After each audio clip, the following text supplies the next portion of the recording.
माफी मागेल तो प्रत्येक शत्रू ज्याने तुम्हाला रडवलंय. रडेल तो प्रत्येक शत्रू ज्याने तुम्हाला फसवलंय. नमस्कार मंडळी, श्री स्वामी समर्थ. स्वागत आहे तुमचे आपल्या स्वामी शक्ती या चॅनलवरती.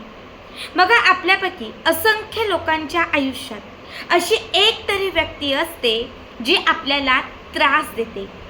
बऱ्याच वेळा आपल्या जवळची व्यक्ती आपल्याला रडवते. कित्येक वेळा ज्या व्यक्तीवर आपण प्रेम करतो ती व्यक्ती मात्र आपल्याला फसवते. बरीच घरं अशी मी बघितलेली आहेत की त्या घरामध्ये सुख नाही आहे, त्या घरात एकोपा नाही आहे. कधी सून आणि सासूचं भांडण होतं, कधी नवरा आणि बायकोचं भांडण होतं. बरेच ठिकाणी असं होतं की भाऊ भाऊ जे आहेत त्यांचं पटत नाही, तर कधी जावांचं पटत नाही.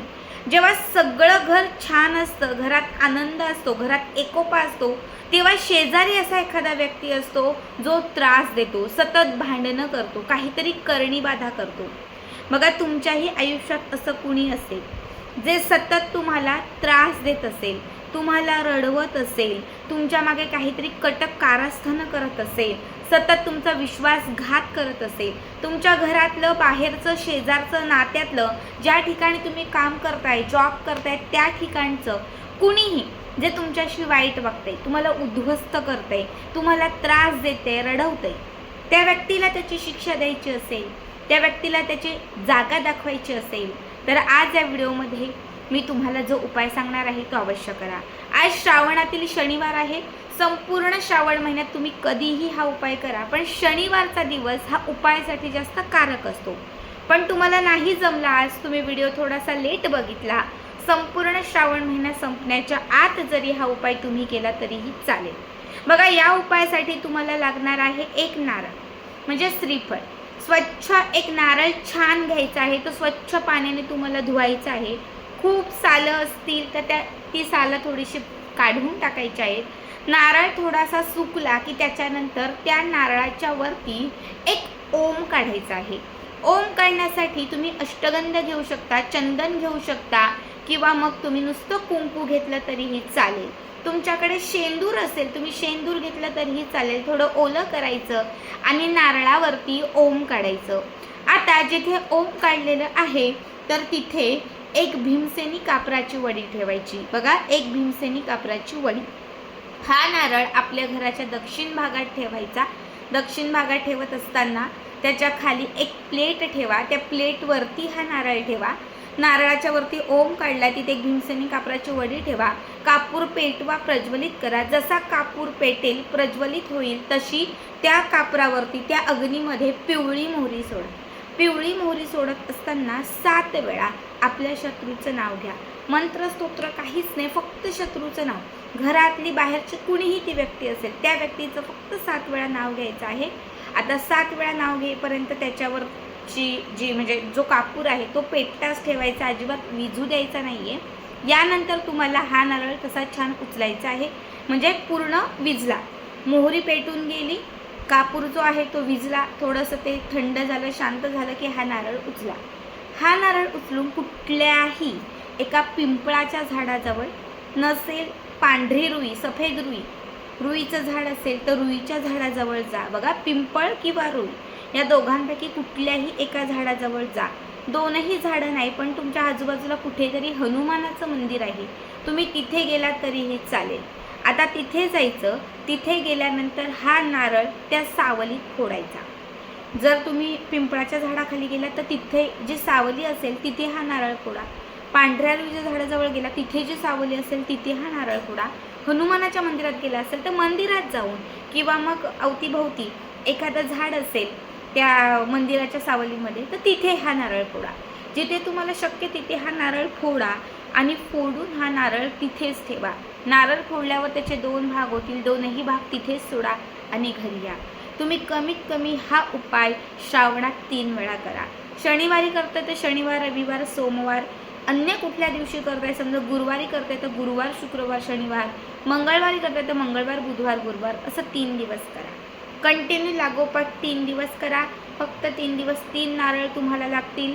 बघा, 3 नारळ लागतील, पण त्या 3 नारळांमध्ये तुमचा घराचा किंवा तुमचा किंवा जे काही त्रास आहेत त्या प्रत्येक त्रासाचा कायमचा बंदोबस्त होईल. जी काही एखादी व्यक्ती त्रास देत होती, चिडत होती, काही असेल, घरामध्ये कलह होतील किंवा काही भांडणं असतील परस्परांमध्ये, ती सगळीच्या सगळी भांडणं पूर्णतः संपून जातील. खूप साधा सोपा उपाय आहे, पण खूप पॉवरफुल उपाय आहे हा. दुसरा उपाय सांगते. दुसऱ्या उपायासाठी तुम्हाला काय करायचं आहे बघा. या दुसऱ्या उपायासाठी तुम्हाला लागणार आहे फूलवाले लवंग. छान फूलवाले 7 लवंग घ्यायचे. किती? 7. एक लाल कापड घ्यायचं. आठवड्यातील कुठल्याही दिवशी, शनिवार मंगळवार शक्यतो नाही तर आठवड्यातील कुठल्याही दिवशी, श्रावण महिना संपण्याच्या आत हा उपाय करा. एक लाल कापड घ्या, 7 फूलवाले लवंगा घ्या, आपल्या घराच्या देवघराच्या समोर बसा. बसण्यासाठी आसन घ्या. देवघरात तुपाचा किंवा तेलाचा एक दिवा लावा. समोर आपण जिथे बसलो तिथे आपल्यासमोर देवघरात जागा असेल तर तिथे, किंवा एखादं पाट ठेवा, त्याच्यावर लाल कापड ठेवा आणि त्या लाल कापडावरती 7 फूलवाल्या अख्ख्या लवंगा ठेवा. त्यासोबत तुम्हाला ठेवायचे आहेत 7 अख्खे काळे मिरी. 7 फूलवाल्या लवंगा, 7 अख्खे काळे मिरी. त्यामध्ये तुम्हाला 7 चिमूटभर घालायची आहे पिवळी मोहरी, थोडीशी कच्ची बडीशोप आणि एक तुरटीचा खडा. मोठा, खूप छोटा नको किंवा मध्यम पण नको, म्हणजे एवढा तरी आकाराचा एक तुरटीचा खडा तुम्हाला त्याच्यावरती ठेवायचा आहे. आणि त्याच्यानंतर एका प्लेटमध्ये, वाटीमध्ये थोडे तांदूळ घ्यायचे आहेत. काय? तांदूळ. उजवा हात घ्यायचा, उजव्या हातामध्ये तांदूळ घालायचे. उजव्या हातामध्ये तांदूळ घालायचं, हातभर, पूर्ण हात भरून पसरवायचे तांदूळ. आणि त्याच्यानंतर डाव्या हाताने त्या उजव्या हातावर असणाऱ्या तांदळावरती आपल्या शत्रूचे नाव लिहायचे. कुणीही, तुमचे पती वाईट बघतात, सासू, सून, नणंद असेल, जाऊ असेल, दीर असेल, कुणीही, शेजारचं पाजारचं कुणी जे त्रास देतं त्याचं नाव त्या तांदळावरती लिहायचं. त्या व्यक्तीचं नाव तांदळावरती लिहिल्यानंतर बघा, तांदूळ पसरवून त्याच तांदळामध्ये फक्त अक्षरं फिरवायची. ठीक आहे. आता थोडे तांदूळ खाली वगैरे पडले तरी पण चालतील, जसं शक्य तसं फक्त लिहा. लिहिल्यानंतर उभं आडवं तुम्ही कसंही लिहू शकता. लिहिल्यानंतर तुम्हाला फक्त त्या तांदळाकडे बघायचं आहे. जे नाव लिहिलेलं आहे त्यामध्ये त्या व्यक्तीचा चेहरा बघायचा आहे आणि तुम्हाला एक 5 मिनिटं त्याला पॉझिटिव्ह वाईब्स द्यायचे आहे की हो, माझा तो शत्रू माझ्याकडे येत आहे. जो शत्रू होता, जो मला त्रास देत होता, आज तो माझ्यासमोर रडत आहे, दयेची भीक मागत आहे, माझ्या पायाशी आहे, माझी माफी मागत आहे. असं 5 मिनिटं चित्र तयार करा आणि 3 वेळा अशी फुंक मारा. बघा, अशी 3 वेळा फुंक मारा आणि हातात असणारे तांदूळ डाव्या हाताने झटकून त्या कापडावर टाका. जे कापड आपण ठेवलेलं आहे त्याच्यावरती असे झटकून टाका. आता सगळं साहित्य त्या कापडामध्ये घट्ट बांधा.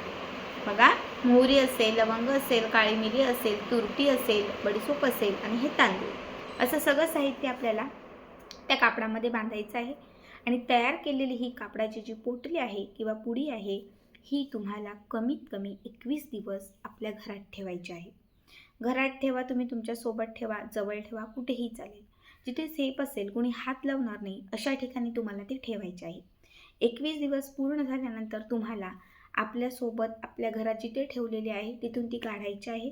आणि जिथे कुठे नदी असेल, वाहतं पाणी असेल, ज्यांच्या आजूबाजूला कुठेही नदी नाही आहे, जे नदीच्या ठिकाणी जाऊ शकत नाही, बघा, ज्यांच्या आजूबाजूला नदी आहे, जाऊ शकतात, त्यांनी ती नदीत प्रवाहित करायची आहे. नसेल तर मग कुठेही आपल्या आजूबाजूला वडाचं झाड असेल, पिंपळाचं झाड असेल किंवा मग एखादं काटेरी झाड असेल तर त्याखाली, त्या ठिकाणी ही पुडी, ही पोटली सोडून यायची आहे. आता मी तुम्हाला ही झाडं का सांगितली तर काटेरी झाड हे निगेटिव्हिटी दूर करण्यासाठी खूप महत्त्वाचं मानलं जातं. पिंपळ आणि वडाचं झाड, या झाडाखाली वाईट शक्तींचा वास कधी नसतो. हे झाडं जे आहे ती शत्रुबाधा दूर करणारी झाडं आहेत. म्हणून ही पोटली पुडी जशी तुम्ही त्या झाडांखाली टाकाल तशी त्यामध्ये असणारी निगेटिव्हिटी, नकारात्मकता, जे काही तुमच्या घरात आहे, जे काही वाईट आहे, जे काही शत्रुबाधित आहे, ते सगळंच्या सगळं या झाडांखाली पूर्णतः नष्ट होणार. वाहतं पाणी जर असेल तर त्या वाहत्या पाण्यासोबत ते पूर्णतः संपून जाणार. म्हणून पाणी असेल तर पाणी किंवा झाडं असेल तर त्या ठिकाणी हे तुम्हाला सोडायचं आहे.